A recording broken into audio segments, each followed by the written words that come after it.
teman-teman mahasiswa ini sedang belajar untuk mencoba mengaplikasikan keilmuannya, begitu ya. Meskipun masih dalam bimbingan. Perkenalkan, nama saya Yulina Evariani atau biasa dipanggil Eva. Saya sehari-hari di Departemen Ilmu Keluarga dan Konsumen IPB. Kemudian kebetulan saya tinggal di Bogor, di Tanah Sareal, begitu. Nah, pada pagi hari ini saya senang sekali berkesempatan untuk sharing atau berbagi tentang bagaimana cara kita untuk strategi mungkin ya, strategi pengasuhan atau pendampingan atau untuk mengatasi stres di masa-masa pandemi seperti saat ini. Saya izin share screen.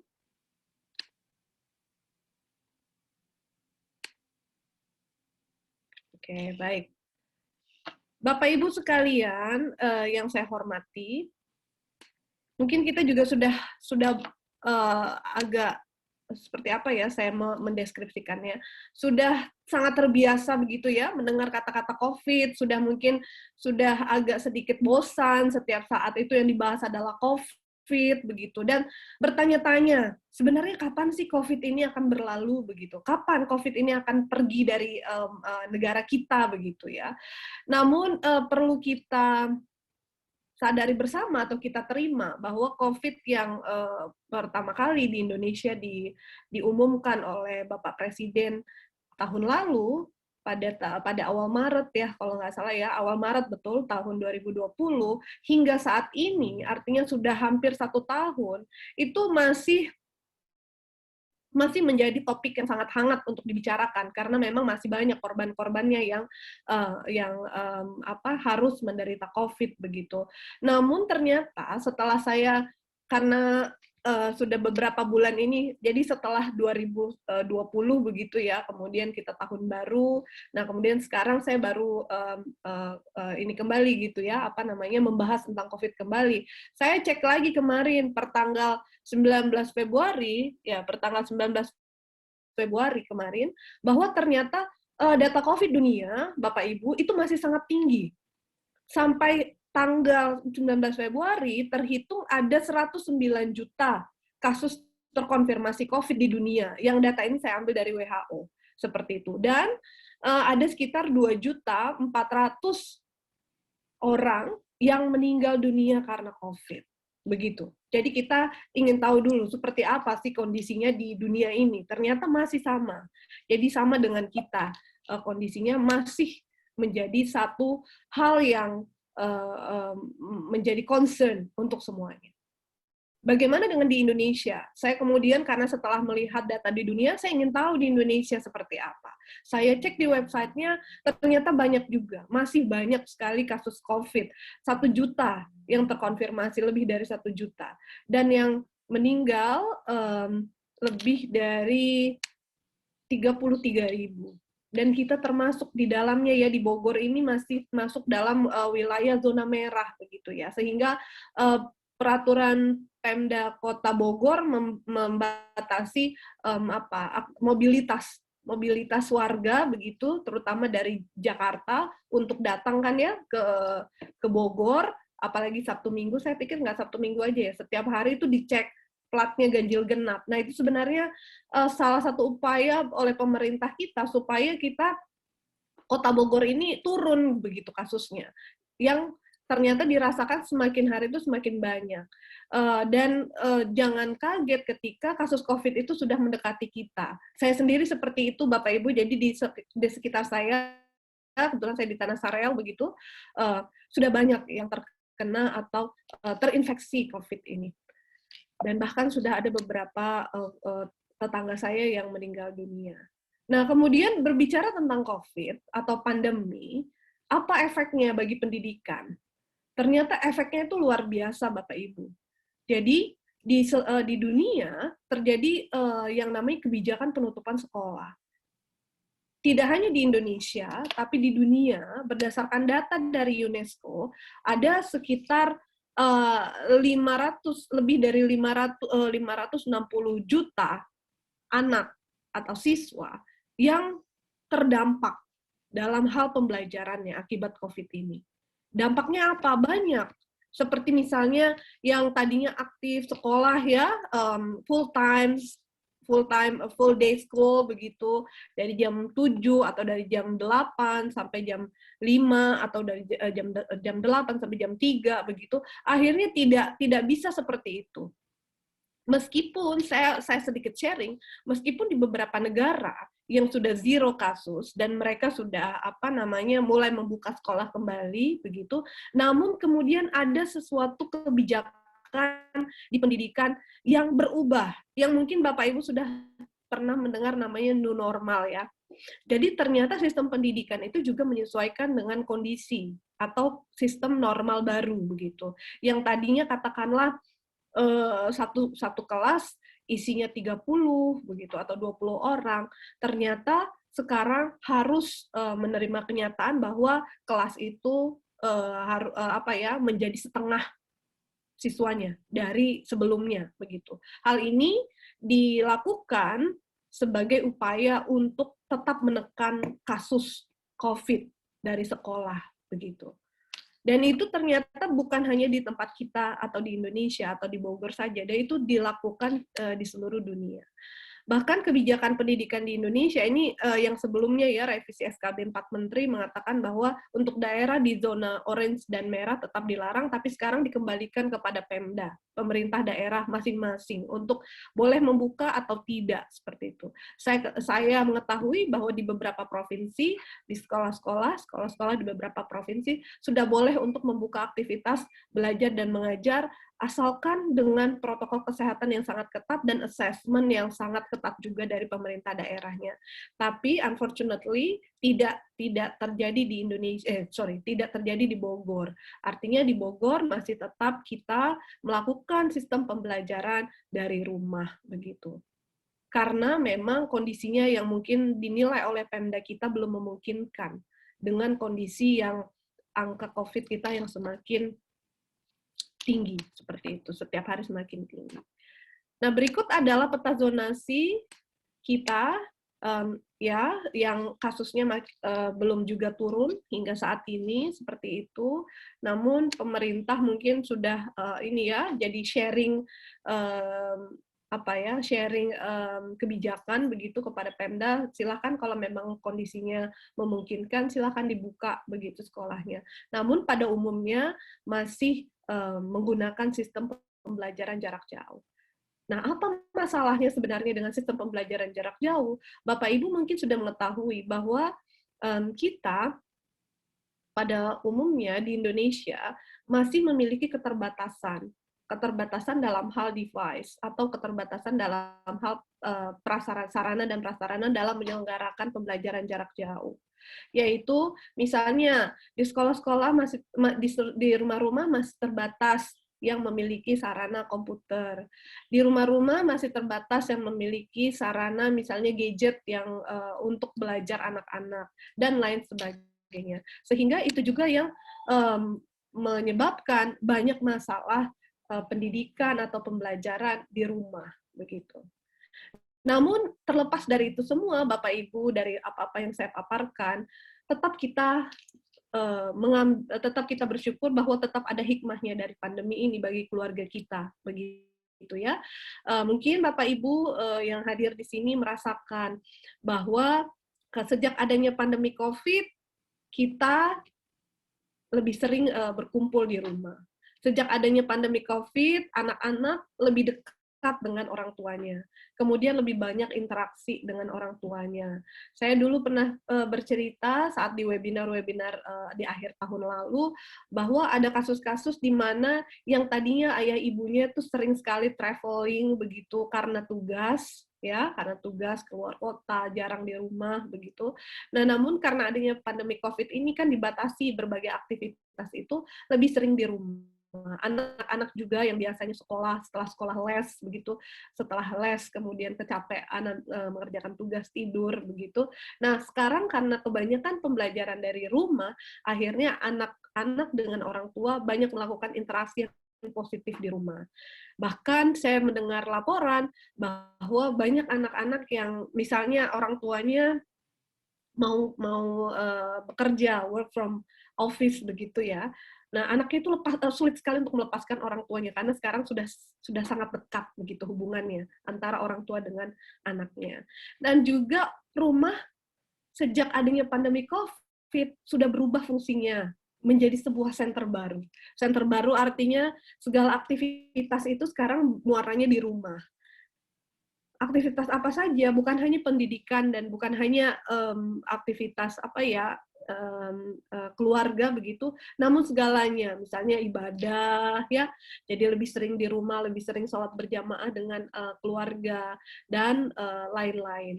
Optimalisasi 8 fungsi keluarga juga semakin kuat akibat adanya pandemi COVID ini, dan peran orang tua sebagai pembelajar pertama dan utama semakin ditekankan begitu, semakin menjadi value, semakin menjadi satu hal yang disadari begitu oleh semua pihak. Ternyata memang betul orang tua tugasnya adalah sebagai pengajar ya, atau pendidik pertama dan utama bagi anak-anaknya, dan sekarang sangat dirasakan hal itu. 8 fungsi keluarga yang saat ini sudah mulai dirasakan, yang sudah mulai dioptimalisasikan dengan adanya kondisi pandemi COVID-19 ini di rumah seperti ini ya. Dan kemudian itu adalah sisi positifnya Bapak Ibu yang bisa kita ambil dari adanya pandemi COVID-19 ini. Tapi mungkin juga ketika kita lihat efek negatifnya begitu ya, atau apa sebenarnya hal-hal yang negatif atau tantangan yang bisa kita peroleh akibat pandemi COVID ini ternyata banyak juga begitu. Di satu sisi kita berinteraksi dengan keluarga kita secara positif dan secara intensif begitu, namun ternyata di sisi lain itu menyebabkan stres ya. Jadi ada survei yang dilakukan oleh BKKBN tahun lalu bahwa ternyata orang tua di rumah atau keluarga banyak sekali yang mengalami kondisi stres, gugup, mudah sedih, berpikir menjadi hal buruk, sulit tidur, dan lain sebagainya. Itu yang pertama. Yang kedua, ternyata banyak argumen atau konflik-konflik kecil begitu antara orang tua dengan anaknya atau antar anggota keluarga lainnya, karena memang interaksi yang semakin intensif di rumah selama pandemi. Kemudian juga belum lagi kondisi anak-anak yang semakin bosan, semakin stres begitu ya, akibat terlalu lama di rumah begitu. Nanti akan saya jelaskan kenapa hal ini bisa terjadi begitu, dan lain sebagainya. Jadi intinya, karena adanya pandemi COVID-19 ini, adanya perubahan proses pembelajaran di masa pandemi. Karena adanya kebijakan pembatasan sosial, sehingga ada impact-nya terhadap sistem pendidikan yang mengharuskan pendidikan kita atau pembelajaran kita dilakukan secara jarak jauh, atau yang sering kita kenal dengan belajar dari rumah, begitu ya, menimbulkan berbagai polemik bagi seluruh pihak. Pihak-pihak ini tentu Bapak Ibu sudah ketahui, tidak hanya siswa, tapi juga guru dan tentunya orang tua. Di satu sisi, guru merasa kesulitan dalam memfasilitasi kegiatan pembelajaran selama pandemi. Mereka bingung bagaimana ya caranya supaya anak-anak ini tetap mau mengerjakan pembelajaran, mau tetap fokus seperti itu, dan juga tetap terkontrol meskipun dari jarak jauh. Mereka guru-guru ya sekarang masih bekerja keras untuk mengembangkan satu sistem pembelajaran yang bisa tetap mengontrol, tetap memberikan yang terbaik untuk anak-anak kita, untuk para siswa. Nah, kemudian di sisi lain, orang tua ya juga karena berbagai macam hal-hal yang terjadi di keluarga juga mengalami kondisi yang kebingungan juga. Saya harus bagaimana sih? Saya harus mendampingi anak-anak saya itu seperti apa begitu ya? Atau apa sistem pembelajaran yang terbaik yang bisa saya lakukan dengan anak-anak saya di rumah begitu, dengan berbagai keterbatasan.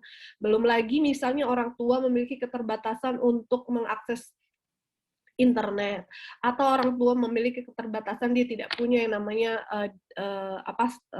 device atau apa sih istilahnya, perangkat begitu ya, yang bisa membantu anaknya belajar dengan baik di rumah dan lain sebagainya.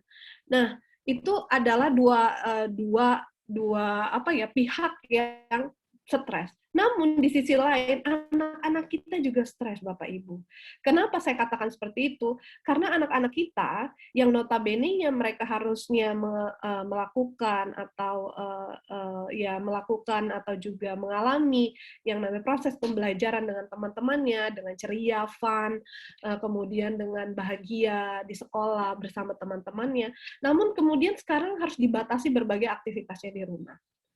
Saya menyadari bahwa meskipun saat ini sudah diberlakukan sistem normal baru di mana kita masih sudah boleh untuk keluar rumah ya. Saya ingat sekali pada awal-awal pandemi itu di bulan Maret 2020 itu sangat terbatas kita keluar di rumah. Bahkan 2 minggu pertama itu toko-toko ya banyak yang tutup, bahkan delivernya online begitu. Namun sekarang tidak, sudah mulai dibuka meskipun dibatasi.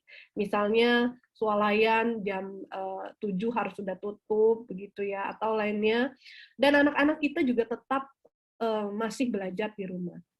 Begitu. Jadi semua pihak saya jelaskan seperti ini, saya ingin menggambarkan atau menjelaskan bahwa ternyata semua pihak ya, baik kita sebagai orang tua, guru dan juga anak-anak kita mengalami yang namanya tantangan akibat adanya pandemi COVID-19 ini. Ya, seperti itu. Tantangan bagi anak, jadi tantangan bagi anak itu berjenjang Bapak Ibu. Mungkin di sini Bapak Ibu ada yang masih memiliki anak usia PAUD begitu ya. Nah, untuk anak-anak PAUD tanpa kita sadari, hal ini juga dapat menimbulkan tantangan bagi mereka. Karena sejatinya pada anak usia PAUD, mereka waktunya untuk bermain, kemudian juga belajar bersosialisasi, berteman dengan teman-temannya.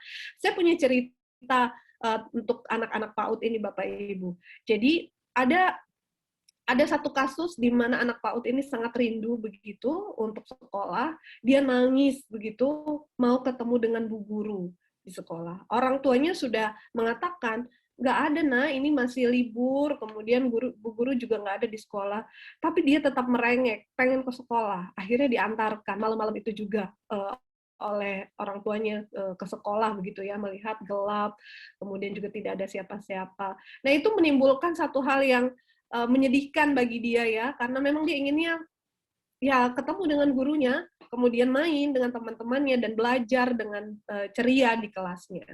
Nah, itu untuk anak-anak PAUD. Bagaimana dengan anak-anak usia sekolah? Sama Bapak Ibu. Untuk anak usia sekolah, katakanlah anak usia SD begitu, mereka saat-saat itulah membutuhkan yang namanya sosialisasi atau proses pembelajaran dengan anak usianya, seusianya, atau yang sering kita sebut adalah peer group. Kalau anak-anak IKK paham itu peer group. Artinya bahwa teman sebaya begitu.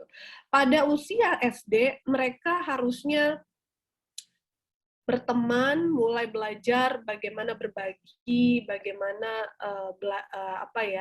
bersosialisasi dengan teman-teman sebayanya. Ketika aktivitas ini dibatasi, maka hal itu menimbulkan satu stres sendiri bagi mereka, satu tantangan sendiri bagi mereka. Jadi hilang waktu bermainnya, hilang waktu belajarnya, berkunjung ke area bermain dan lain sebagainya. Bagaimana dengan anak-anak remaja?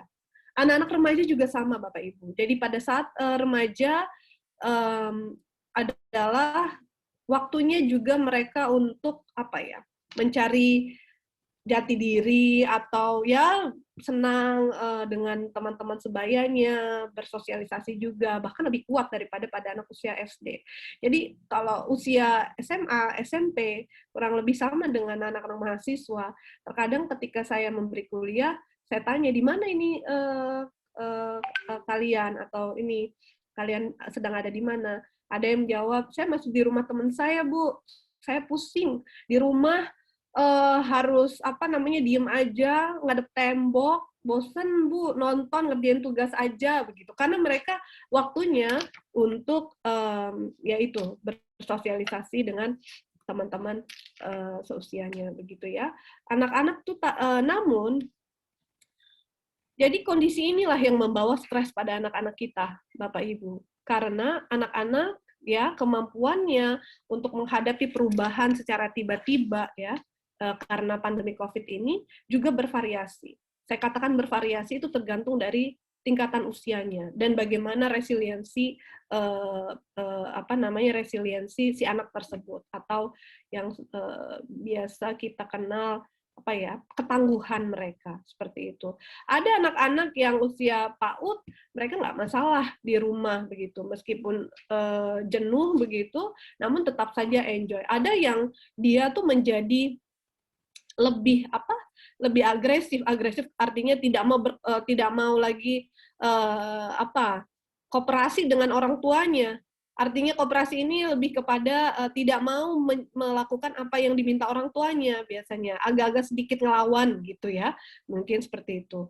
Kemudian anak-anak yang sudah bosen gitu kan di rumah, ada yang nggak apa-apa, dia nurut aja, ngebantu orang tuanya, atau disuruh ngerjain kerjaan tugas sekolah, tetap dikerjain begitu. Tapi ada yang benar-benar udahlah, nggak mau begitu, dimarahin juga udah biarin aja. Nah, itu ada tergantung dari kemampuan anak-anak beradaptasi seperti itu.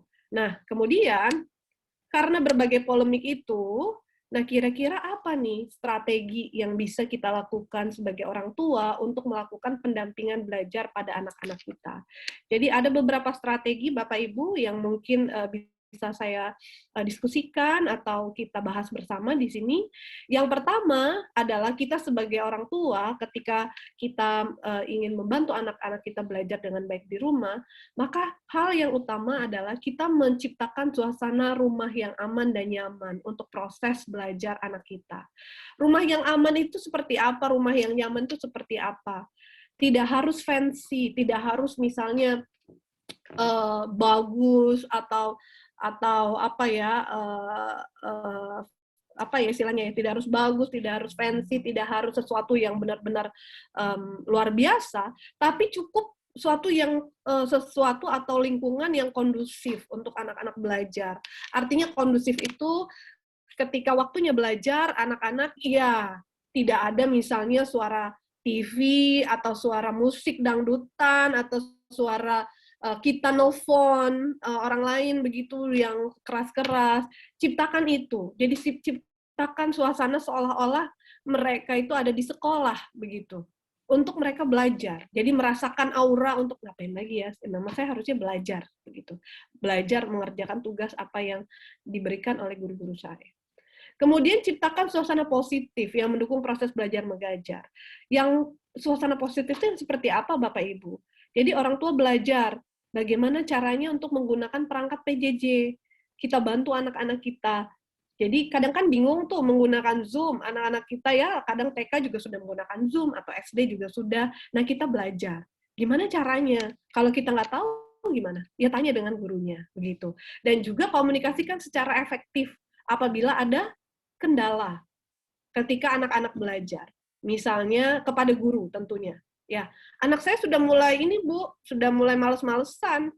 Gimana ya Bu ya? Atau anak saya sudah nggak mau lagi nih mengerjakan tugas, itu laporkan aja ke gurunya dengan baik begitu, sehingga gurunya bisa bekerja sama dengan ibu atau bapak mencari solusi terbaik. Gimana nih anak saya supaya dia mau lagi? Atau mungkin nanti gurunya berpikir strateginya mungkin anak-anak tuh udah bosan dengan metode seperti ini. Jadi saya harus mencari satu hal yang baru. Nah, seperti itu. Yang ketiga, hal yang juga bisa membantu anak-anak kita untuk belajar, adalah kita membuat jadwal harian belajar untuk anak-anak kita, Bapak Ibu. Jadi kita boleh membantu mereka untuk set up atau untuk membuat jadwal harian mereka. Ya, kenapa hal ini penting jadwal harian? Saya bahkan ketika memberikan materi kepada para guru-guru dan orang tua PAUD, itu saya tunjukkan contohnya. Begini caranya, tidak harus kita print, kemudian kita buat tabel dan lain sebagainya. Kita boleh menggunakan hanya kertas begitu, kita tulis jadwal hari Senin apa, Selasa apa, Rabu apa. Hari Senin jadwalnya apa? Misalnya bangun pagi, kemudian setelah bangun pagi sholat, kemudian mandi, sarapan, belajar dari jam sekian sampai jam sekian. Kemudian setelah itu ada waktu break, istirahat, boleh snack time atau kemudian isoma, nanti belajar lagi. Kalau misalnya mereka bilang sudah selesai kok, ya sudah, nggak apa-apa. Boleh waktunya bermain atau aktivitas terbatas di luar begitu. Di luar kan tidak dia ke mall ya Bapak Ibu ya, mungkin sepedahan begitu atau mungkin main badminton atau apapun itu. Jadi kita boleh membantu anak-anak kita, terutama anak-anak usia SD ke bawah, untuk membuat jadwal harian belajar mereka. Pertanyaannya bagaimana dengan anak-anak usia SMP kemudian SMA? Boleh kita bantu juga dengan kita bertanya, sudah ada jadwal harian atau mingguan untuk kakak belajar hari ini atau adik belajar hari ini begitu. Kalau belum, coba saya boleh saya ibu bantu atau ayah bantu sekedar mengecek begitu. Karena tanpa kita sadari jadwal harian ini sangat penting Bapak Ibu untuk meng-guide, membantu anak-anak kita dan juga kita patuh pada waktu. Selain itu, kita juga menciptakan suasana bahwa meskipun di rumah, kita tetap harus produktif. Kita harus tetap melakukan tugas-tugas kita sebagai anak-anak maupun sebagai orang tua. Kemudian yang keempat, bagi beban pengerjaan tugas anak menjadi bagian-bagian kecil. Sebenarnya tugas yang keempat ini untuk untuk anak-anak yang masih perlu pendampingan secara intensif. Misalnya anak-anak SD atau TK seperti itu. Jadi dari kebanyakan sebenarnya begini, dulu waktu sebelum adanya penyesuaian sistem pendidikan atau pembelajaran dari Mendikbud, guru-guru TK, guru-guru SD itu bingung kan mau memberikan tugas itu seperti apa kepada para siswa. Akhirnya disamakan saja tuh dengan sebelum pandemi. Namun kondisinya berbeda. Tidak bisa kita memaksakan anak-anak kita untuk belajar sama dengan yang sebelumnya karena kondisi keluarga itu berbeda. Seperti itu. Sehingga akhirnya tugas-tugas itu tuh diberikan saja kepada siswa, kepada orang tua untuk dikerjakan. Nah, akhirnya orang tua kebingungan. Ini saya harus seperti apa membantu anak saya? Kok banyak banget tugasnya begitu. Tapi alhamdulillah sekarang itu sudah dilakukan penyesuaian. Artinya bahwa untuk TK yang saya ketahui tidak boleh fokus pada pengetahuan kognitif saja, tapi banyak yang lain gitu ya, aspek-aspek kecerdasan majemuk. Dan juga pemberian tugasnya itu dibatasin. Misalnya satu tugas atau satu aktivitas satu hari begitu. Nah, untuk poin yang keempat ini, kalau sebisa mungkin kita sebagai orang tua mengecek atau membantu anak-anak kita untuk tidak menumpuk pekerjaan itu di akhir. Kadang tuh kan guru tuh fleksibel. Ya sudah nggak apa-apa, nanti aja dikumpulkan akhir minggu. Nah itu jangan dikumpulkan nanti berat begitu, karena itu akan membuat berat begitu ya untuk anak-anak. Sebaiknya kita stick bahwa kalau tugas di hari Senin, ya sudah kerjakan hari Senin dan kerjakan menjadi bagian-bagian yang kecil. Jadi bertahap begitu supaya tidak menjadi beban yang berat begitu untuk anak-anak. Kemudian yang kelima ini penting juga.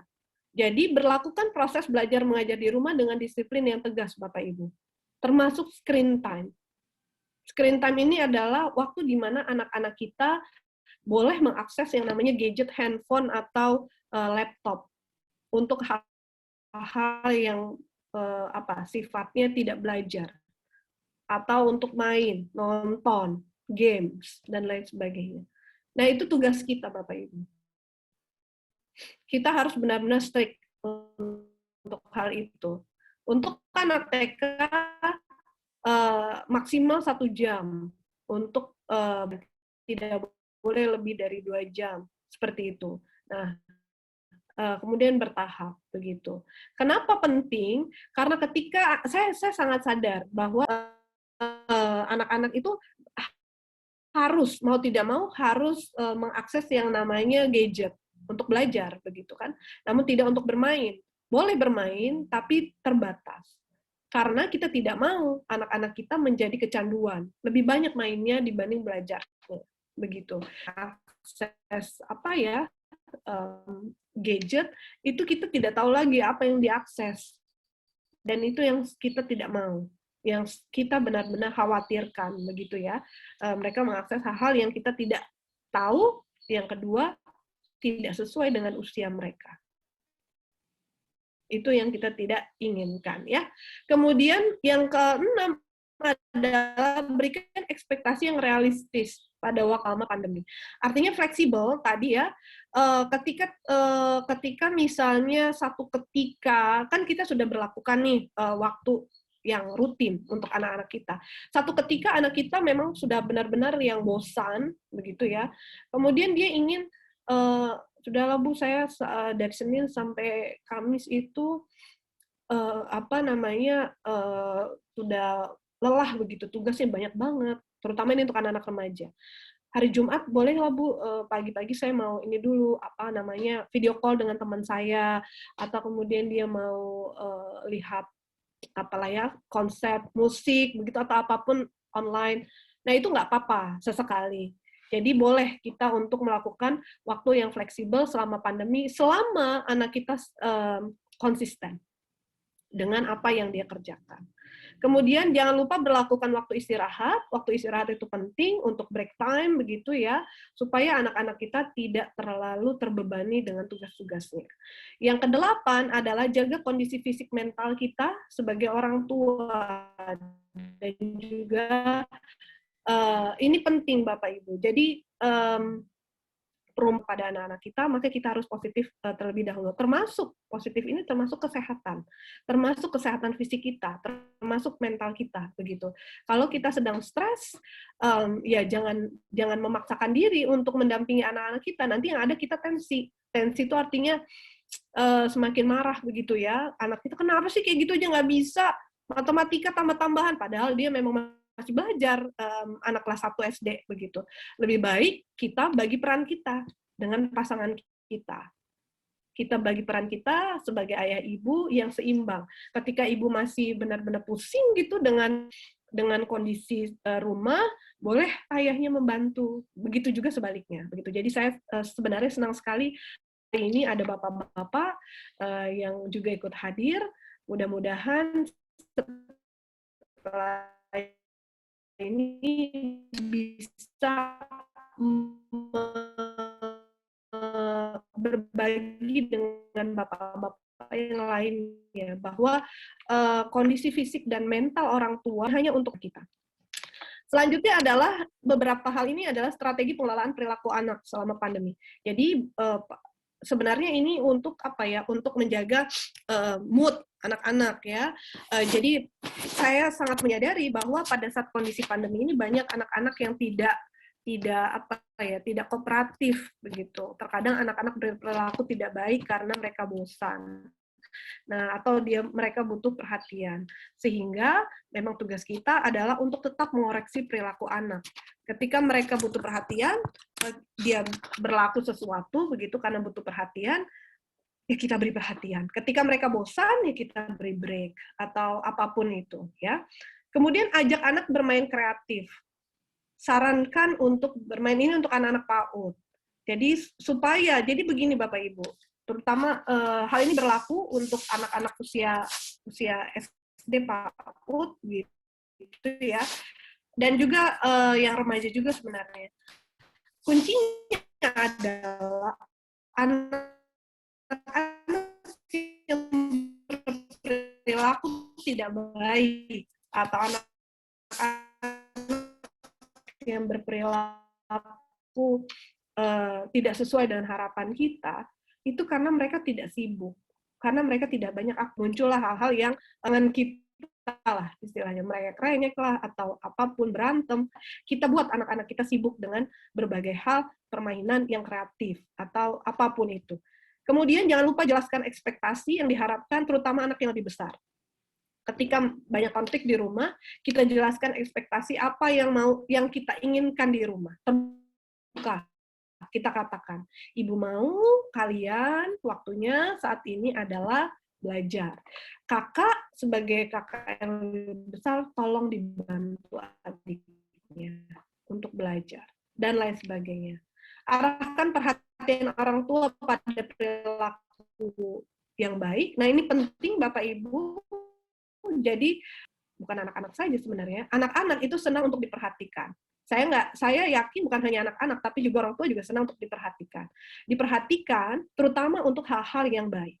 Contohnya misalnya, seorang kakak begitu ya, di SMA, di sekolah SMA, sudah usia SMA, itu selama itu tuh nggak pernah yang namanya mau untuk bantu ibu cuci piring, misalnya. Satu ketika kita minta tolong si kakak, Kak tolong dong bantu ibu cuci piring, dia mau Bapak Ibu. Nah, saat itulah waktunya yang misalnya kebanyakan kita tuh orang tua tuh suka lupa, malah nyinyir gitu ya. Misalnya tumben nih Kak mau bantu ibu cuci piring. Tadi malam mimpi apa? Begitu. Yang ada anak-anak kita jadi akhirnya patah semangat. Jadi kenapa sih ibu sekali-sekalinya bantu malah begitu. Sebaliknya kakak bantu ibu. Nah seperti itu kan luar biasa apa namanya bantuannya dan lain sebagainya. Sehingga di sana anak itu akan merasa senang untuk merasa dihargai. Sama, anak juga senang untuk dipuji. Seperti ibu juga senang dipuji oleh bapak, bapak juga senang dipuji oleh ibu. Begitu. Ya. Kemudian gunakan hadiah atau hak istimewa untuk perlakuan yang baik, terutama untuk hal-hal yang sulit sekali diubah. Misalnya, seumur-umur tuh susah sekali nih anak ini untuk bangun pagi, sholat subuh begitu ya. Boleh kita untuk memberikan iming-iming kepada anak-anak kita. Dan hadiah itu diberikan begitu janji, namun ditetepati. Hadiah, namun kemudian ketika hal itu sudah terbiasa, boleh kita tidak lagi, begitu ya. Dan hadiah itu ya sebaiknya memang tidak sesuatu yang tidak biasa untuk diberikan. Jangan misalnya bentar-bentar kita kasih hadiah, bentar kita kasih hadiah, karena merasa dihargai. Kemudian tidak terpuji namun tidak berbahaya, misalnya misalnya ya dia cari untuk anak-anak yang lebih kecil, misalnya dia rengek-rengek begitu ya, kemudian kita boleh mengabaikannya supaya nggak merasa diperhatikan dengan rengekan. Kemudian ketika memang hal diperlukan, kita boleh memperlakukan time untuk anak-anak yang berusia kecil, 12 tahun ke bawah ya. Time out itu kita diamkan anak-anak itu karena perilaku yang menurut kita fatal atau sangat tidak bisa diterima, begitu membahayakan dan lain sebagainya. Beberapa hal ini adalah tips untuk menciptakan suasana belajar menyenangkan di rumah. Bapak misalnya siapkan bahan-bahan buat materi yang diajarkan untuk membuat kita sibuk, buku bacaan, beberapa cerita yang bisa bersuara. Jadi ketika kita klik, dia menceritakan tentang isi buku itu sendiri. Nah, itu boleh digunakan atau diberikan kepada anak-anak kita untuk mereka belajar hal-hal baru gitu ya. Kemudian bergantian antara ayah dan ibu. Untuk anak-anak usia 12 tahun ke bawah boleh membaca buku, mendongeng, bercerita dan berdiskusi bersama tentang buku yang dibaca begitu. Begitu sekali-kali diajak, apa nih? Coba ibu kasih buku ini, kamu ceritakan lagi ke ibu dengan ayah atau dengan adik-adikmu, seperti itu. Ya, kemudian melibatkan anak untuk membuat proyek bersama misalnya, ya apapun lah ya, Bapak Ibu ya. Pada saat pandemi misalnya, kita ingin menjual produk online, mencoba bisnis baru, nah libatkan anak-anak kita. Nah, hal demikian. Nah, yang terakhir adalah beberapa strategi untuk mengatasi stres di masa pandemi. Apa saja, dan ini berlaku untuk kita semua sebenarnya, tidak hanya untuk anak-anak, tapi juga untuk orang tua juga mungkin bermanfaat. Kita tetapkan jadwal istirahat secara teratur. Jadi, meskipun di rumah saja, kita tahu tetap waktunya kapan kita beristirahat, kapan waktunya kita melakukan aktivitas. Jangan lupa luangkan waktu untuk aktivitas fisik di ruang terbuka. Di ruang terbuka itu tidak harus di luar kota kan Bapak Ibu ya, boleh di halaman rumah juga, atau ya jalan-jalan di sekitar kompleks, atau mungkin ke kebun raya, kan sekarang tidak ditutup tuh, kita lihat kondisi tidak terlalu rame, begitu kita boleh ke sana, kemudian aktivitas apapun yang menyenangkan, aktivitas di ruang terbuka itu rilis stres Bapak Ibu. Jadi kalau kita di rumah saja selama beberapa waktu yang lama, seperti saya nih sejak Januari akhir Desember di rumah aja begitu kan, stres, bingung, itu lagi ya, anak-anak lagi yang saya lihat anak-anak lagi ya, tapi apa namanya, untuk membuat itu saya biasanya weekend Sabtu Minggu membiasakan diri untuk keluar sekedar untuk putar-putar kota Bogor begitu, melihat situasi begitu, itu sudah rilis stres. Jadi setidaknya meskipun saya tidak berinteraksi, saya melihat ada kehidupan di luar sana gitu. Kemudian pertahankan jadwal tidur yang teratur, penting Bapak Ibu, anak-anak kita juga harus mempertahankan jadwal tidur yang teratur.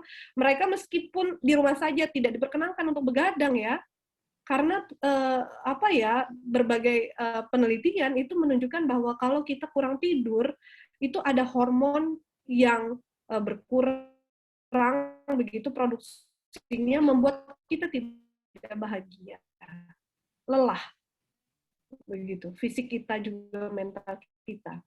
Batasi gangguan jika memungkinkan, media sosial kalau kebanyakan juga kan apa ya, terutama untuk berita-berita devastated istilah bahasa Inggrisnya itu, melihat buka media sosial kok isinya apa, ucapan belasungkawa terus gitu ya. Nah, itu dan lain sebagainya, itu mulai dibatasi. Dan tentunya luangkan waktu untuk bersosialisasi, meskipun secara virtual. Karena memang kita sejatinya adalah makhluk sosial.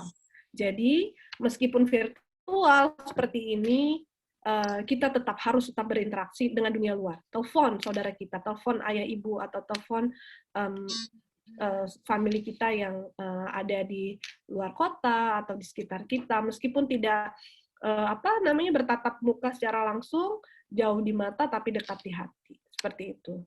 Jadi ini terakhir adalah beberapa hal yang bisa diakses secara gratis mungkin untuk membantu anak-anak kita, juga Bapak Ibu untuk belajar atau untuk lebih mendalami apa sih aktivitas yang sebaiknya saya lakukan di rumah begitu untuk anak-anak usia 0 sampai 12 tahun, kemudian pembiasaan untuk cuci tangan, kemudian ganti baju mandi setelah dari luar dan lain sebagainya. Mungkin itu saja yang bisa saya sampaikan. Mudah-mudahan bermanfaat. Saya akhiri. Wassalamualaikum warahmatullahi wabarakatuh. Terima kasih. Saya kembalikan kepada Mbak Nadia. Baik, terima kasih kepada Ibu Eva atas pemaparan materi yang sangat bagus dan tentunya memberikan insight yang baru nih bagi kami semua. Nah, baik, selanjutnya adalah sesi diskusi dan tanya jawab. Termin 1 akan saya tujukan terlebih dahulu kepada perwakilan kelurahan di tempat dan mohon bantuan kepada tim panitia di kelurahan untuk memberikan mikrofon kepada peserta yang ingin bertanya. Baik, ada yang ingin bertanya kepada perwakilan kelurahan?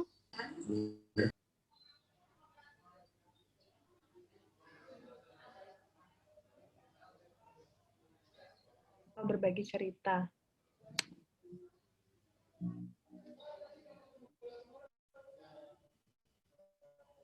Oh ya.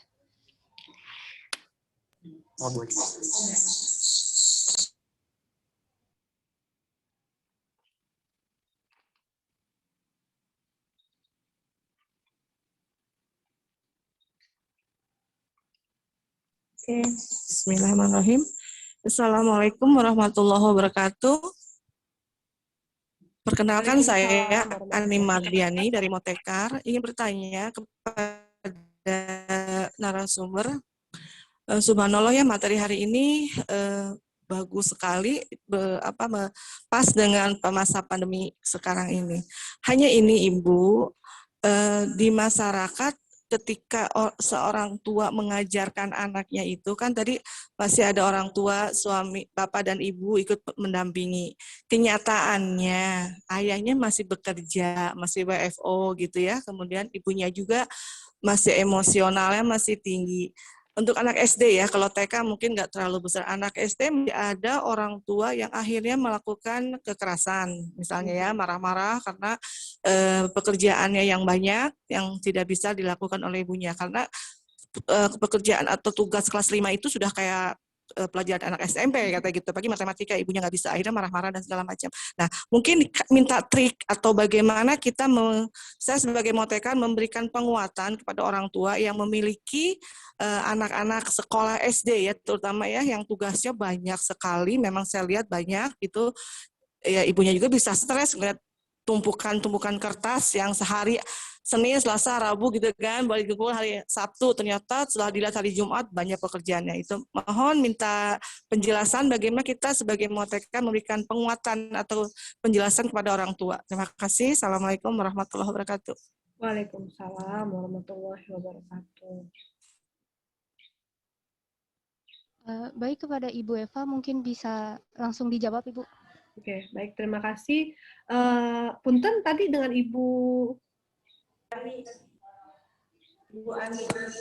Ibu Ani ya? Ibu Ani dari Monteka ya, Bu ya?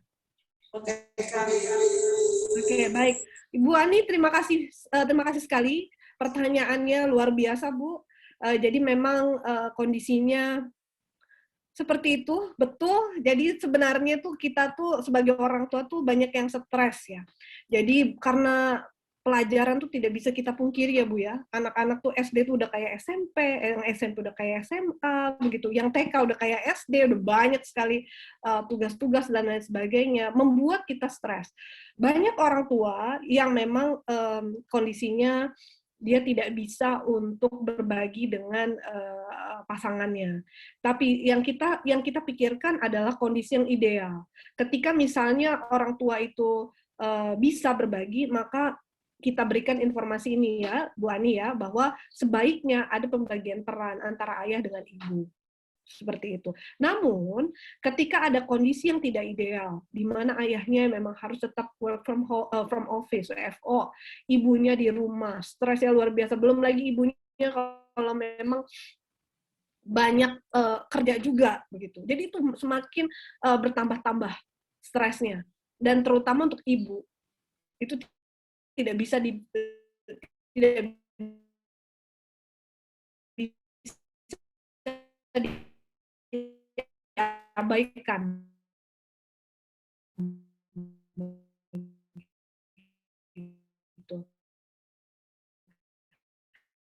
Nah, kemudian bagaimana cara kita untuk memberikan informasi kepada orang tua ini? Yang ya betul. Bu Ani, yang pertama mungkin yang perlu kita berikan ya, yang jaga kondisi mentalnya dulu. Artinya ibu-ibu ini harus rilis dulu stresnya. Itu yang pertama. Harus deal dengan dirinya dulu. Sekiranya sudah ringan, sudah mampu membantu anak-anaknya, baru dia boleh membantu anak-anaknya. Karena kalau ibu-ibu yang banyak beban, kemudian juga belum mikirin sana-sini, kemudian dia harus dealing dengan itu, yang ada akan tensi, marah-marah, dan tidak menutup kemungkinan dia akan melakukan cubit, pukul, kamu kayak gini aja nggak bisa sih, aduh, ibu dulu mah begini-begini, nah seperti itu. Itu yang pertama. Stres kan, merilis stres kan masing-masing orang tuh ada strategi masing-masing, ya. Kemudian yang kedua, ketika sudah rilis stres, yang kedua, ibu-ibu ini membantu untuk anak-anaknya mengerjakan tugas tadi itu, memecah tugas yang banyak itu menjadi bagian-bagian yang kecil. Misalnya, ada tugas matematika untuk hari Senin, begitu. Nah, ada 3 tugas. Kita pecah-pecah. Pagi misalnya kita bantu sebentar ya, udah itu kita udah jengah ya, udah lelah, udah stop dulu. Kita break, anak-anak kita break dulu, kita break juga ya. Kemudian sudah kita break, balik lagi, mana lagi yang harus dikerjakan. Seperti itu, kalau kita punya banyak waktu. Itu, Bu Ani. Nah, kemudian gimana kondisinya kalau sudah melakukan itu, namun kita tetap tidak terkejar, karena kita memang sibuk ya, kemudian juga hal lain begitu. Nah, yang ketiga, kita bisa minta bantuan orang lain, Bu Ani, untuk membantu kita. Ya, boleh itu siapapun lah, boleh ponakan kita atau saudara kita di luar family member begitu ya, di luar orang yang di rumah untuk membantu kita sementara begitu ketika memang kita tidak mampu untuk menghandle itu begitu. Boleh dengan kalau kita mampu boleh deh mengajak orang begitu private atau seperti apa untuk menghandle itu. Ketika kondisinya tidak memungkinkan semua itu dilakukan, apa yang harus kita lakukan? Yaitu kita harus komunikasikan itu dengan guru, Bu Ani. Itu penting sekali. Jadi kita katakan sejujurnya, kita nggak salah kok, kita sebagai orang tua bukan protes, tapi kita menceritakan kondisi yang sebenarnya. Kalau misalnya bebannya terlalu berat, karena memang setahu saya sistem pendidikan itu instruksi dari menteri tidak boleh dibuat seberat mungkin dalam kondisi pandemi ini. Yang lebih ditekankan adalah bagaimana anak-anak itu bisa dealing dengan pandemi COVID begitu. Maka kita berhak sebagai orang tua untuk mendiskusikannya itu dengan guru. Misalnya, Bu Guru, ini kondisinya seperti ini, nggak bisa anak-anak ini, anak saya terutama atau anak-anak yang lain juga kalau terlalu banyak tugas yang diberikan, kemudian stres begini ya, sementara ibu atau bapak itu tidak memberikan petunjuk sebelumnya dan merely on atau memberikan beban itu kepada orang tua, lah saya nggak sanggup. Karena meskipun di rumah begini, Bapak Ibu, yang perlu kita garis bawahi di sini, meskipun anak-anak itu di rumah, ya, bukan berarti tugas pembelajaran itu 100% tanggung jawab kita. Tanggung jawab pendidikan, ya, untuk tugas-tugas akademik tetap tanggung jawab guru, begitu. Dan kita bertugas untuk membimbing atau mendampingi anak-anak kita. Nah, sehingga ketika memang kondisinya kita tidak mampu untuk, kan bukan kita yang harus, katakanlah matematika, kita nggak ngerti, Bapak Ibu. Kan bukan tugas kita untuk membuat anak kita ngerti. Yaitu tugas guru, kan? Tugas guru untuk mendidiknya anak-anak kita. Nah, sehingga kita sampaikan bahwa kita nggak sanggup untuk misalnya matematika, mengerjakan soal, anaknya nggak bisa, saya nggak bisa. Lah terus siapa yang harus mengajarkan? Ya kan guru. Ya kan? Jadi tetap kita lakukan komunikasi dengan ibu guru. Bu guru, ini anak-anak tugas kelas 5, berat sekali. Terus terang, saya nggak bisa kalau harus mengajarkan. Mohon bantuan untuk supaya anak-anak ini lebih paham. Nah, jadi sehingga kita tidak, guru tidak menyerahkan sepenuhnya ke kita tidak menyerahkan sepenuhnya ke guru. Harus tetap ada keseimbangan di sana. Guru harus membantu anak-anak sampai mereka bisa lewat Zoom lah, gitu, atau lewat Google Meet dijelaskan, atau memberikan video kepada anak-anak kita begitu untuk bagaimana menyelesaikan tugas matematika. Kebetulan memang kita mengalami kasus yang sama, Bu. Jadi untuk anak-anak usia sekolah dan juga anak usia SMP begitu, Bu.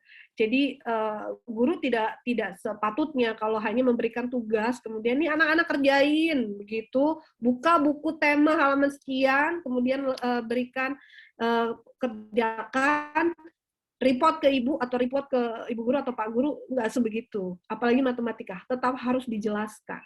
Jadi guru bertanggung jawab untuk itu, dan kita boleh secara terbuka mendiskusikan itu kepada gurunya. Begitu, Bu Ani. Mungkin itu yang perlu kita sampaikan kepada orang tua. Jadi jangan kita stres sendiri. Kita nggak bisa mendampingi anak-anak kita juga nggak ngerti. Yang ada kita menyakiti anak-anak kita. Goal yang tadi pendidikan itu nggak tercapai, stres kita semakin bertambah, anak-anak juga semakin tidak happy begitu. Mungkin itu, Bu Ani, yang bisa saya diskusikan dan bahas bersama. Baik, untuk Ibu Ani, apakah sudah terjawab, Ibu? Panitia.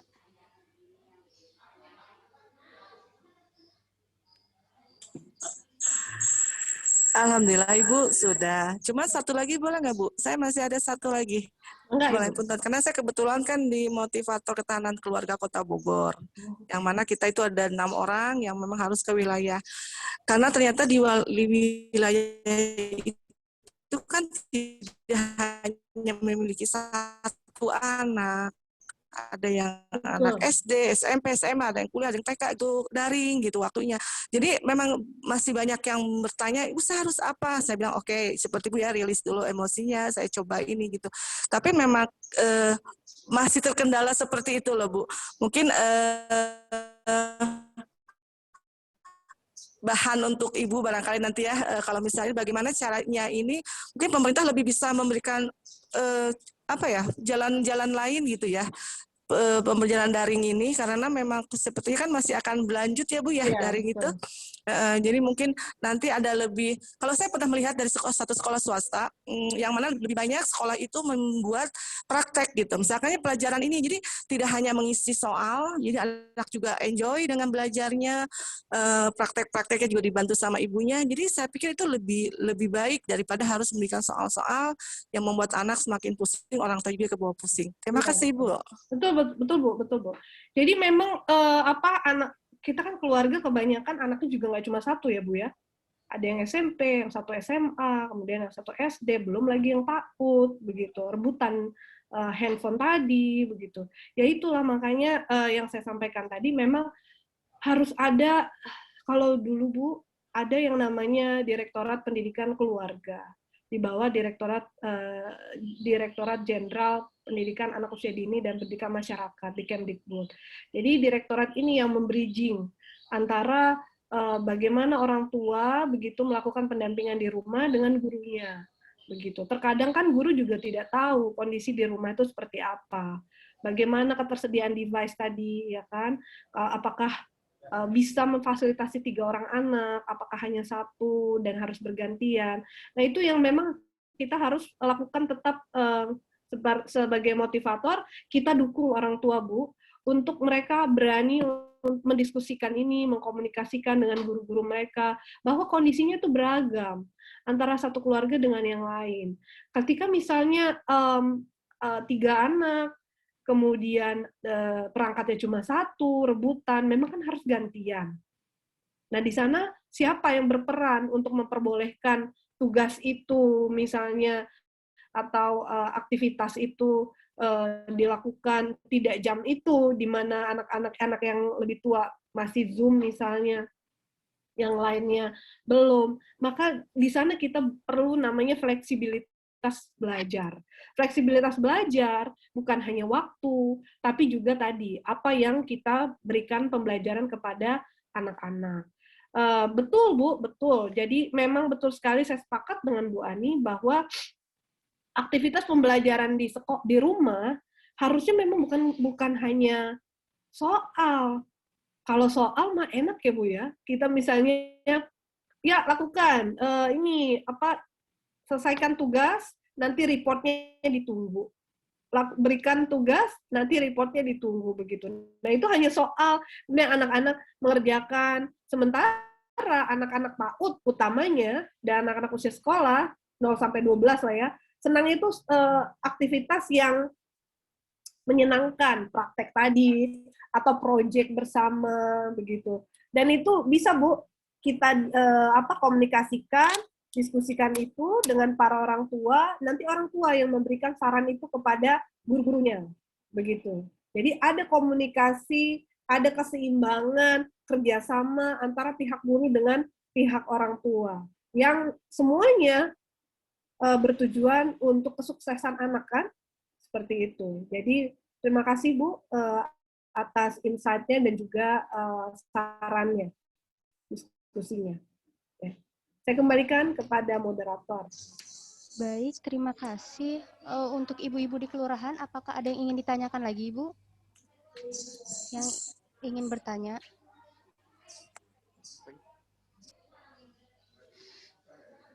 Baik, kepada panitia mohon difasilitasi.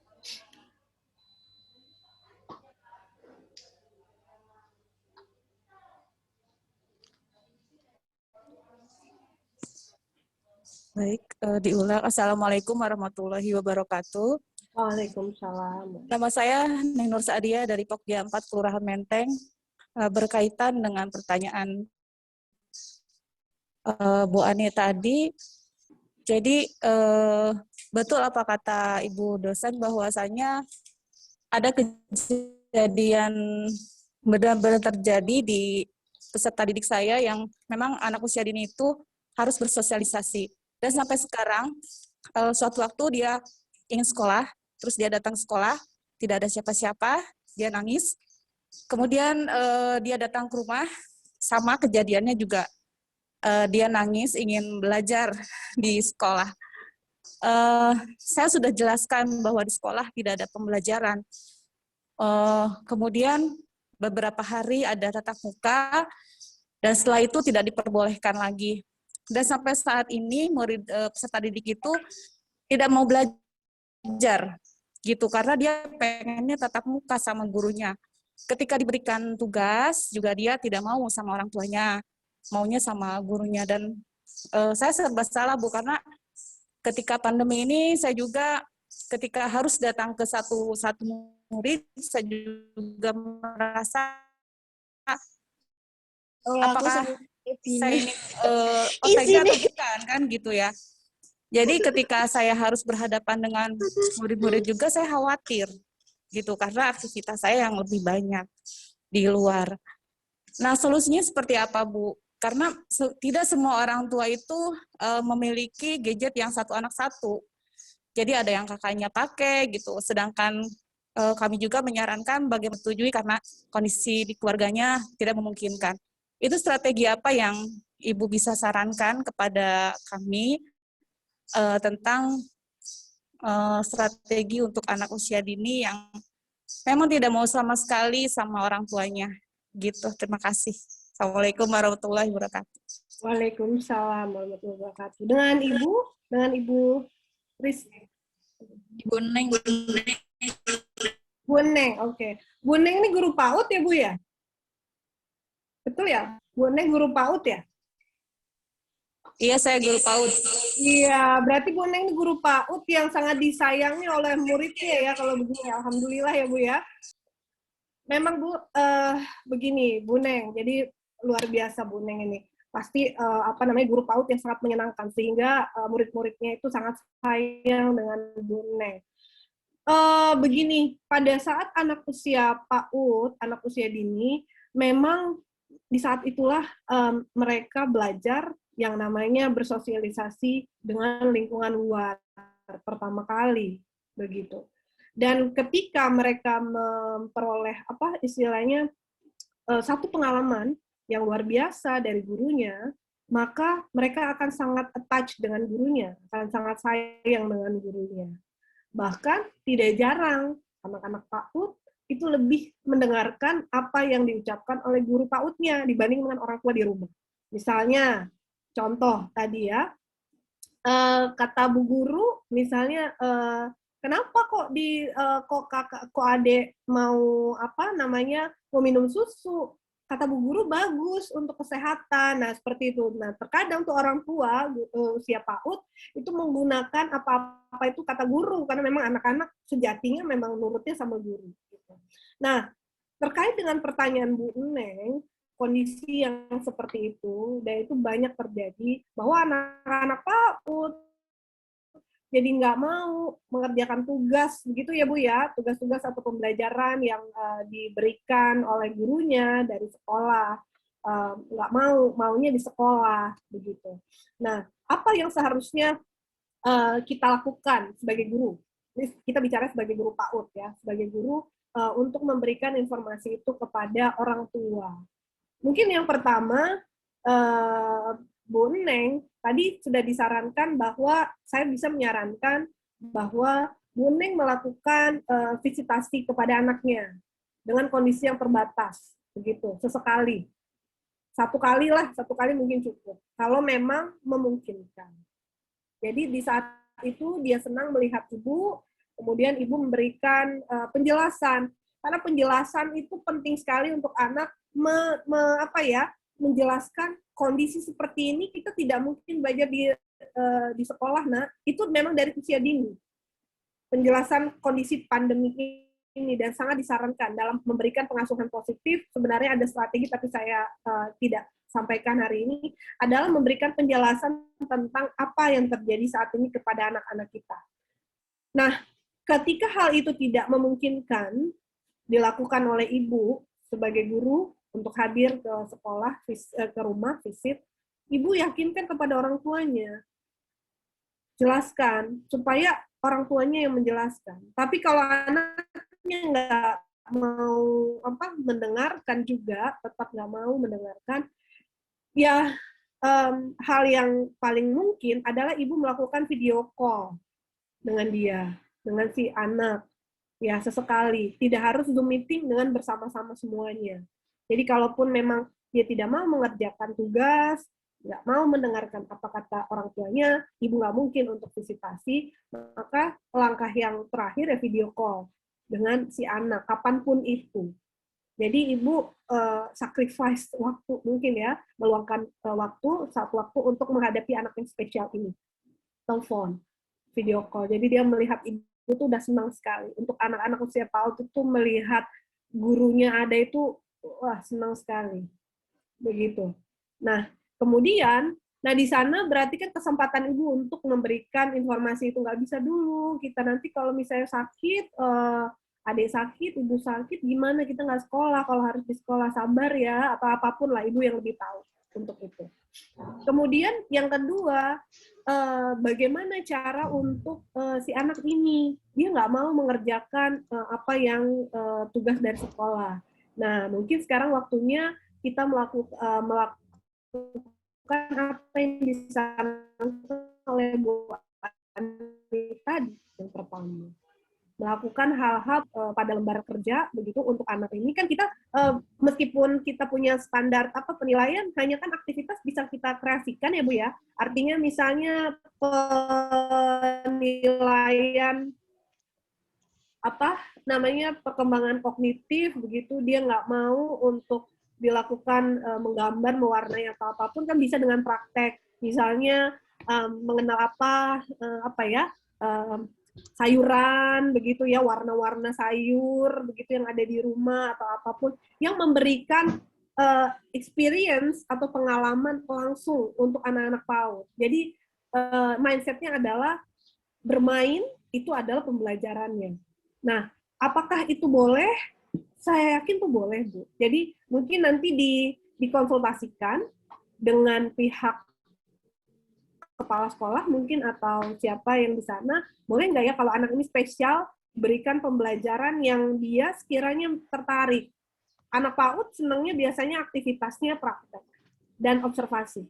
Waktu bulan sepertinya akhir tahun lalu, kebetulan waktu itu ada ada webinar bersama, saya join di sana. Salah satu pembicaranya itu adalah Ibu Ella Yuliawati, mungkin mantan direktur PAUD sebelum Pak Hasbi yang sekarang. Jadi Bu Ella itu menunjukkan praktek dia menggunakan Zoom. Jadi beliau itu menunjukkan beberapa contoh pembelajaran yang bisa meningkatkan motivasi belajar anak-anak PAUD bagi anak-anak yang nggak mau belajar seperti itu. Misalnya waktu itu beliau memperlihatkan buat eksperimen Gunung Merapi. Padahal Gunung Merapi itu Gunung Merapi gitu. Jadi padahal bahan yang digunakan itu hanya yang bisa soda kue, kemudian pewarna makanan sama air dan pompa. Begitu.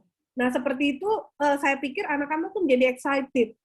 Jadi pengen melihatnya seperti itu. Dan waktu itu beliau praktek. Salah satu contohnya yang bisa dilakukan di rumah atau hal lain.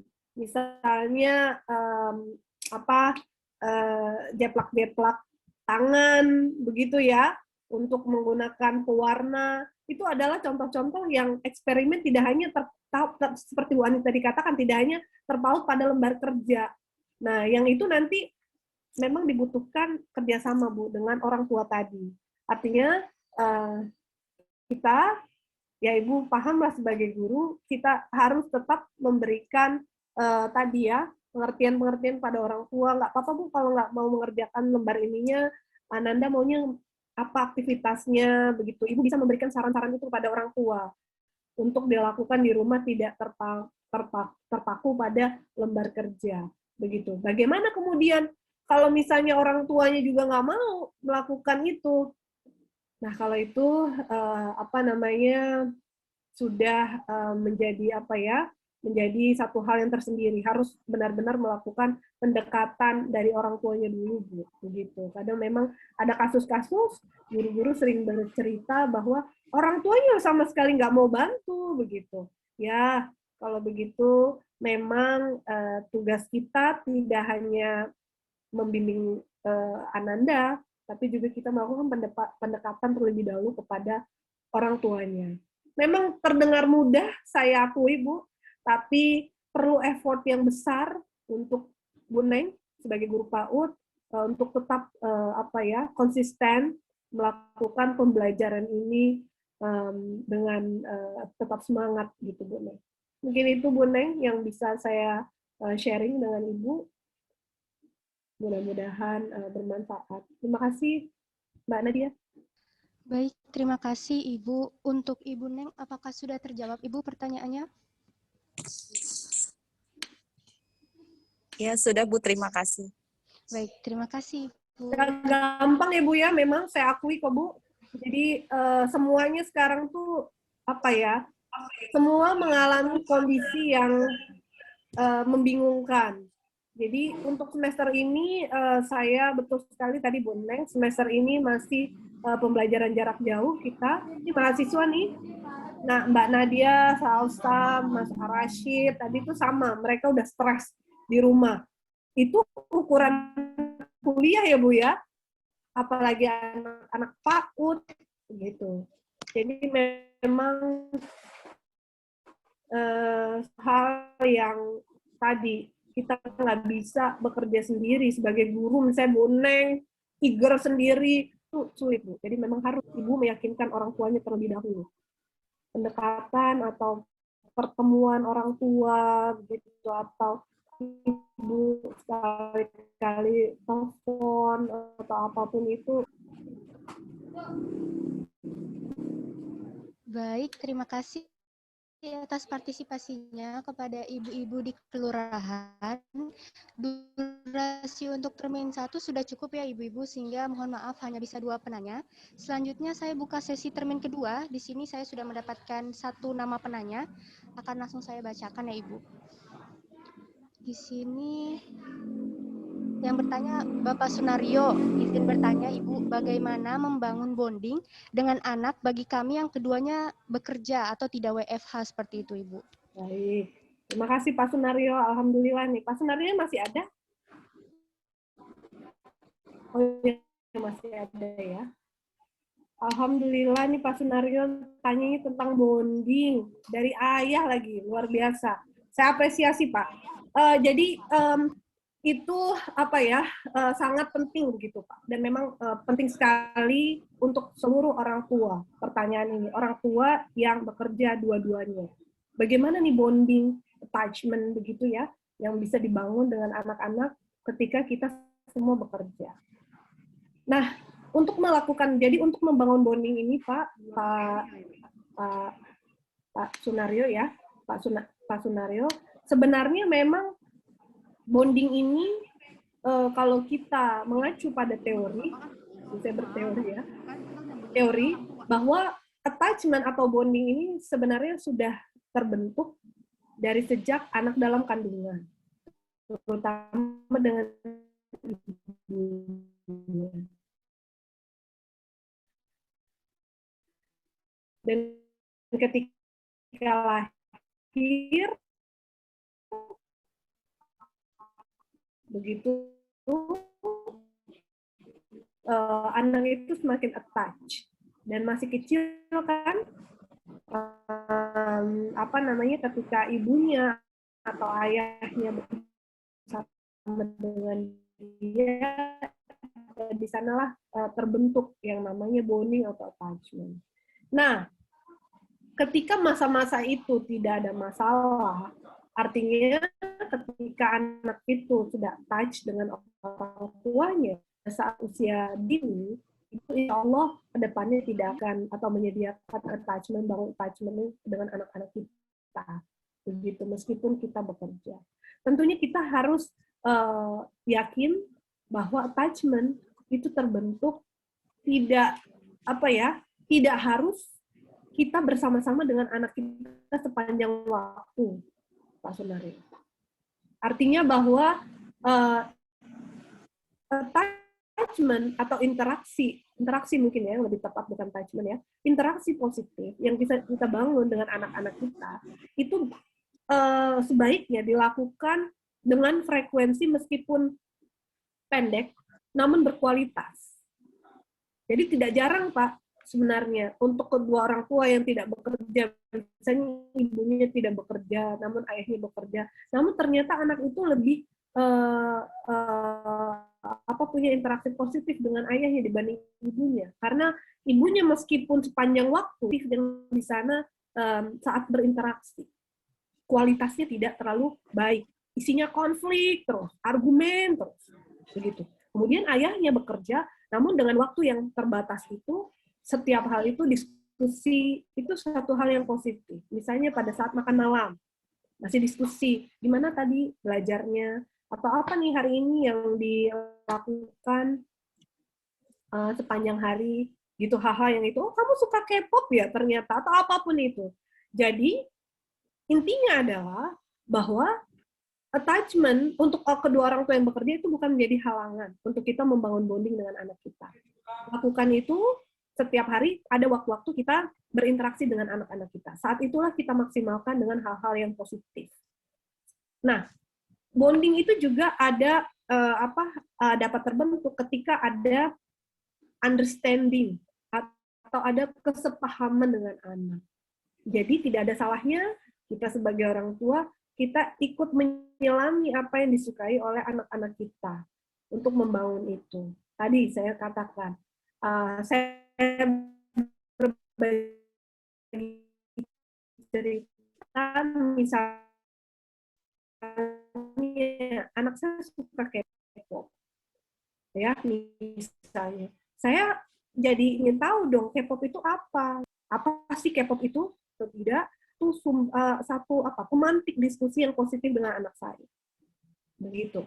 Dengan waktu yang singkat itu. Luangkan waktu setiap hari, even hanya ngobrol sesaat, ya, 30 menit sebelum tidur, atau kemudian saat makan siang, atau ketika dia ingin menceritakan sesuatu, kita dengarkan, begitu. Dan kalau memang ada waktu yang ingin lebih panjang, tidak ada salahnya kita spend waktu di weekend, seperti sekarang, ya kan? Kemudian kita ngobrol, apapun itu, anaknya laki sukanya sepak bola, kita bisa ngobrol bersama, Pak, sepak bola, begitu. Dan itu berlaku untuk ayah dan ibu. Dan saya sekarang senang, Pak, kalau beberapa saat itu saya melihat ya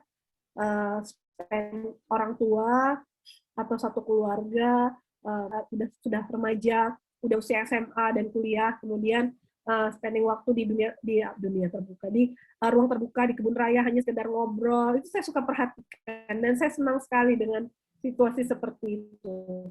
Karena ya itu yang saya sampaikan, kualitas, bukan kuantitas yang sepanjang waktu. Bahkan ada satu pembelajaran yang saya dapatkan dari guru saya, seorang ahli parenting, bahwa quantity itu yang sepanjang waktu itu tidak sering, namun berkualitas.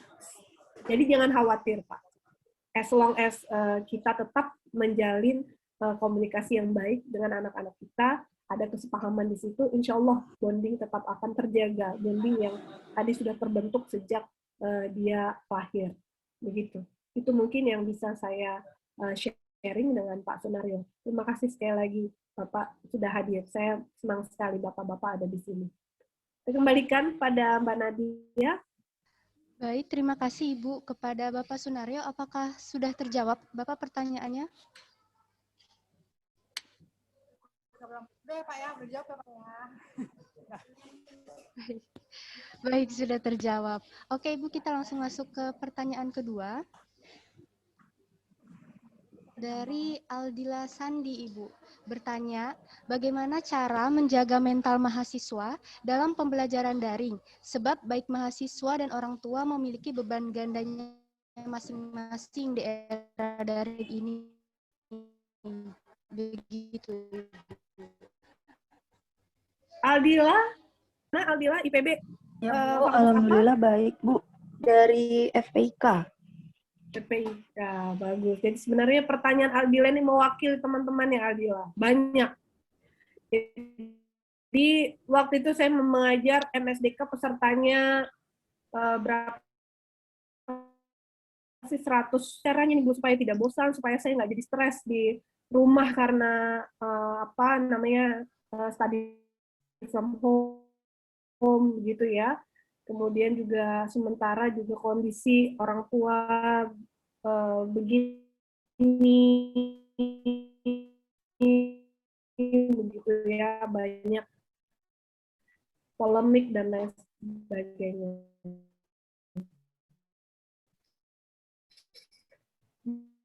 Jadi Aldila untuk menjaga kita perlu break dari tugas-tugas sementara begitu ya.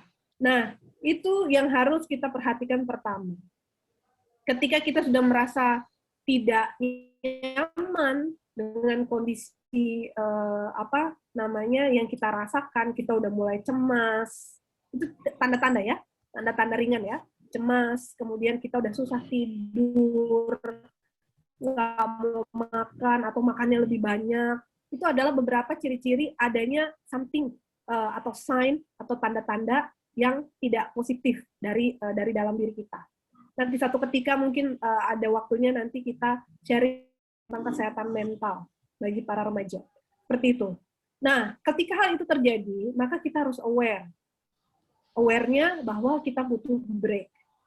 Break itu boleh kita lakukan dengan apapun. Aldila paling tahu apa yang bisa membahagiakan saat ini. Saya tahu bahwa break itu tidak, ya kan? Tapi at least memberikan satu waktu untuk kita relief sebentar, begitu. Nanti ketika kita sudah siap, kita balik ke permasalahan kita seperti apa. Apa yang membuat kita menjadi tidak bahagia? Apakah karena memang ada konflik yang berkepanjangan di rumah?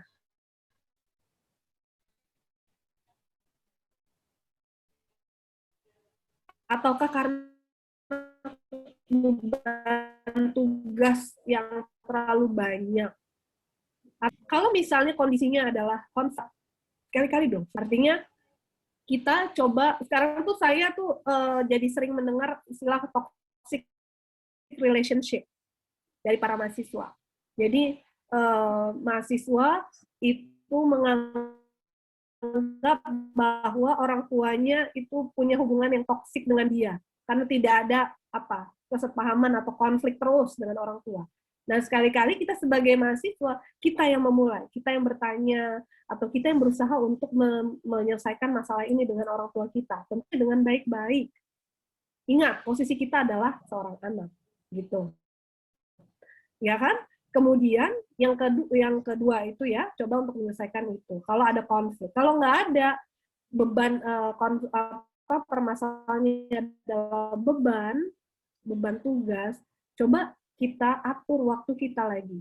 Waktunya kita belajar ya, menyelesaikan tugas.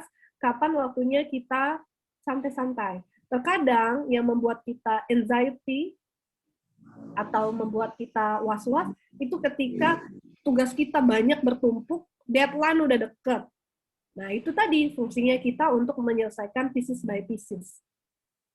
Artinya di break pekerjaannya dikerjakan sedikit demi sedikit sesuai dengan waktu. Namun, ketika memang kita merasa ini kayaknya udah out of my capacity, itu udah nggak bisa lagi untuk menyelesaikan ini karena memang sudah terlalu hektik, silakan. Ada pembimbing akademik, konsultasikan. Bu, ini nggak bisa, Bu, tugasnya terlalu banyak dari kuliah, masa semuanya tugas individu, terus turun lapang semua lagi. Boleh kan kita konsultasi dengan pembimbing akademik kita, dan kami, tim dosen, itu punya yang namanya rabuan, tiap minggu itu dibahas. Jadi kalau ada komplain, bukan komplain ya, ada curhatan dari mahasiswa, biasanya akan di-take account oleh dosen-dosen untuk evaluasi kembali sistem pembelajaran yang mereka lakukan.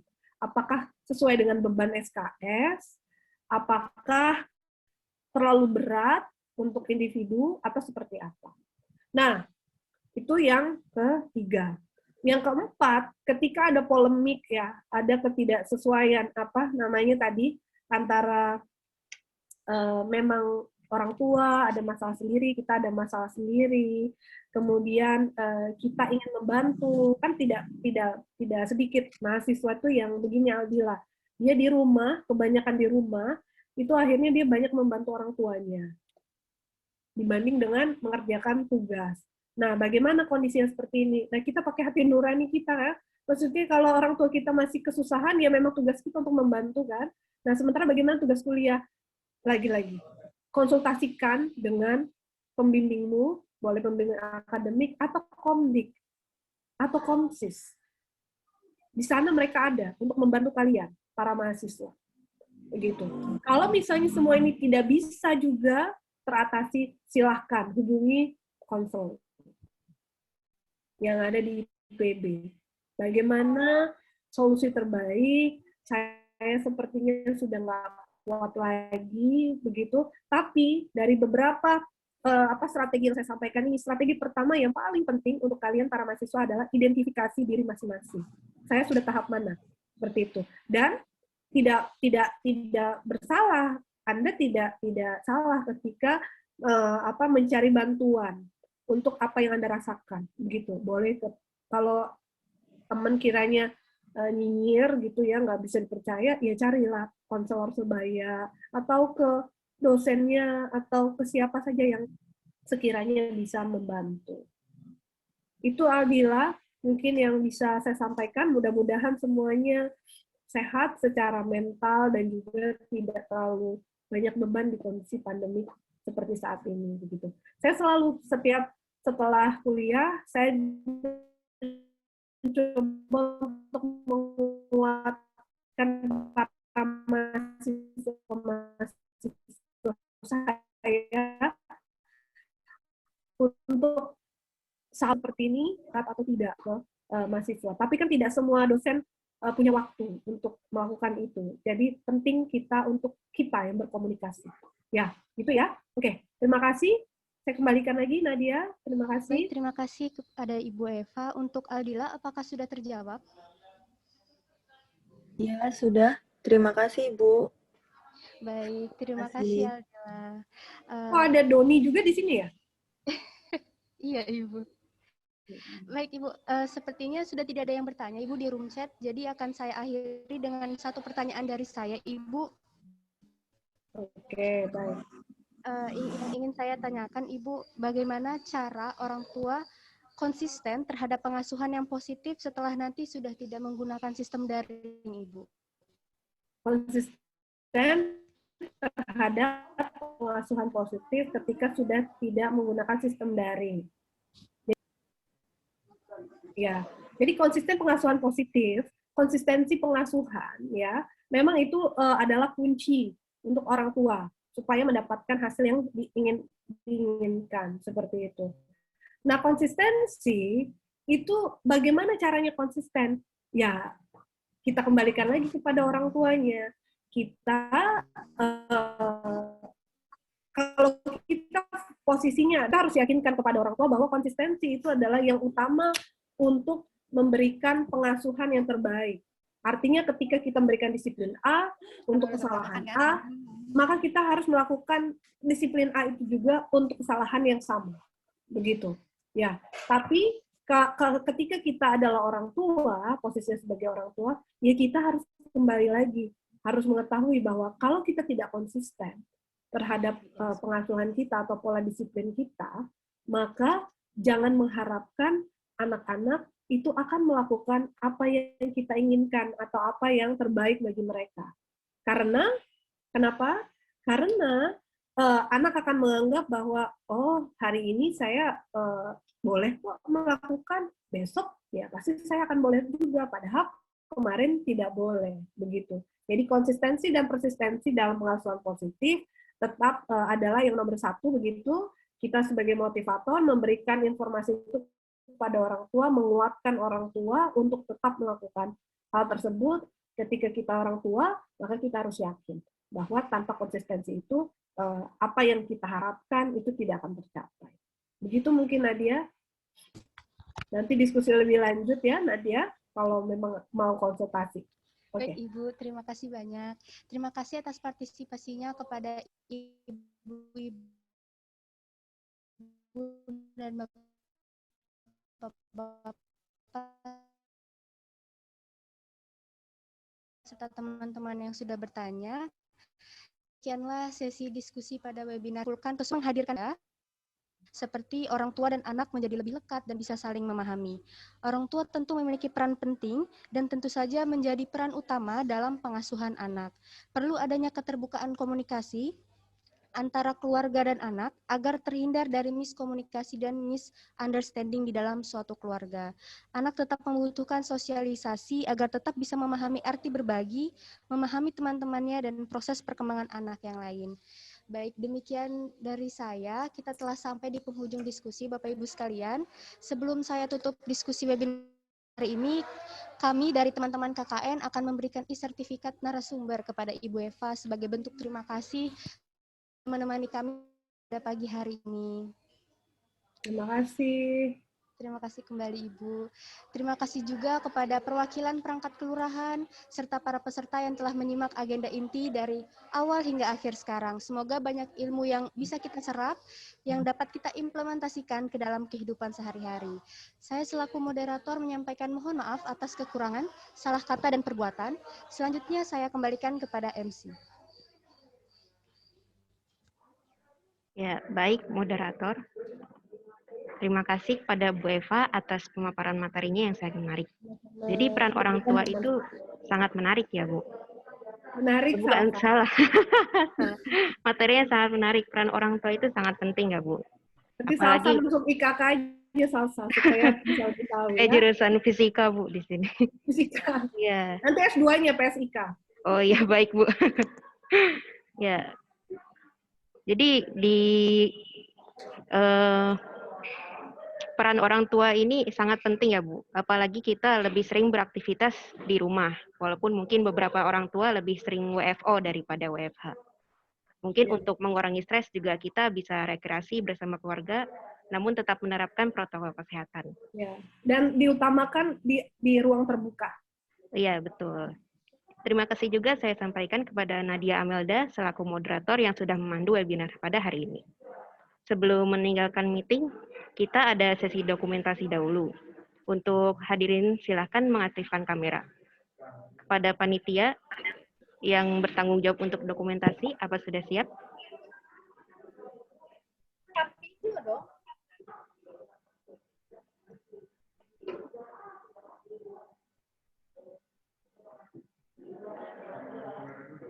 Mungkin nanti saya yang memandu ya.